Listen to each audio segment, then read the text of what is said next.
امام حسین تشریف لائے، بچوں سمیت آئے۔ حر بن یزید ایک شخص تھا، حر بن یزید، حر بن یزید نام یاد رکھنا۔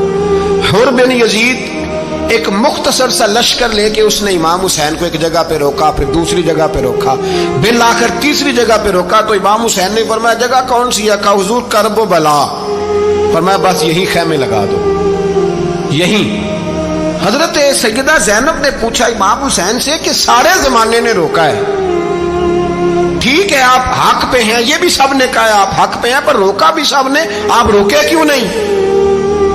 تو ابن کثیر اور ابن اسیر لکھتے ہیں کہ امام حسین رو پڑے، کہنے لگے بہن میں رک جاتا پر میں نے رات کو نانا مصطفیٰ کو خواب میں دیکھا ہے۔ تو حضور نے فرمایا حسین اگر آج یہ رواج پڑ گیا نا یزید جیسے لوگوں کا تو قیامت تک پڑا رہے گا، پھر لوگ کہیں گے کوئی نکلا نہیں تھا تو ہمیں بھی نکلنا، پھر لوگ ظالموں کے سامنے گردنیں جھکانے کے عادی ہو جائیں۔ میں کہتا رہتا ہوں، کہہ رہا ہوں، کربلا کی جنگ کفر اسلام کی جنگ نہیں، کفر اسلام کی جنگ نہیں کربلا کی، کیونکہ یزید تو بڑا پکا نمازی تھا، خطبہ دیتا تھا وہ تو۔ جب امام حسین رضی اللہ تعالیٰ عنہ نے کربلا کے میدان میں جمعے کا دن تھا تو یزید کے سامنے کو بات کرنی شروع کی، عمر بن سعد کے سامنے، تو عمر بن سعد کہنے لگا حسین زیادہ باتیں نہ کر، ہمارا جمعہ لیٹ ہو رہا ہے، جنگ کے لیے تیار ہو، فٹافٹ آ۔ اہل بیت نبوت کو قتل کریں گے اور قتل کے بعد پھر نماز پڑھیں گے اور پھر کہیں گے اللہم صلی علی محمد وعلی آل محمد، اسی نماز میں پھر درود بھی پڑھیں گے۔ یہ کیسا مرتبہ ہے، کیسا انداز ہے، دوستی قاتل سے بھی مقتول سے یارانہ بھی۔ حر بن یزید امام حسین سے کہنے لگا مجھے حکم ہے آپ کو روکنے کا، آپ آگے نہیں جا سکتے۔ امام صاحب نے فرمایا وجہ؟ زمین اللہ کی ہے۔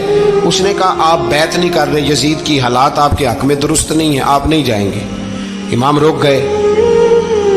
ظہر کی نماز کا وقت ہوا تو حضرت علی اکبر امام حسین کے بڑے صاحبزادے انہوں نے اذان ظہر پڑھی تو حر بن یزید کے لشکر نے امام حسین کے پیچھے نماز ادا کی۔ کہا بھئی تم مقابلے میں آئے ہو، نماز پیچھے پڑھتے ہو؟ کہا حضور مقابلہ تو تلواروں سے کر رہے ہیں پر ہمارا دل تو مانتا ہے نا کہ مصطفیٰ کا نواسہ بڑی شان والا ہے۔ حر بن یزید نے 3 نمازیں لشکر سمیت امام حسین کے پیچھے پڑھی ہیں، 3 نمازیں، ظہر اثر اور مغرب۔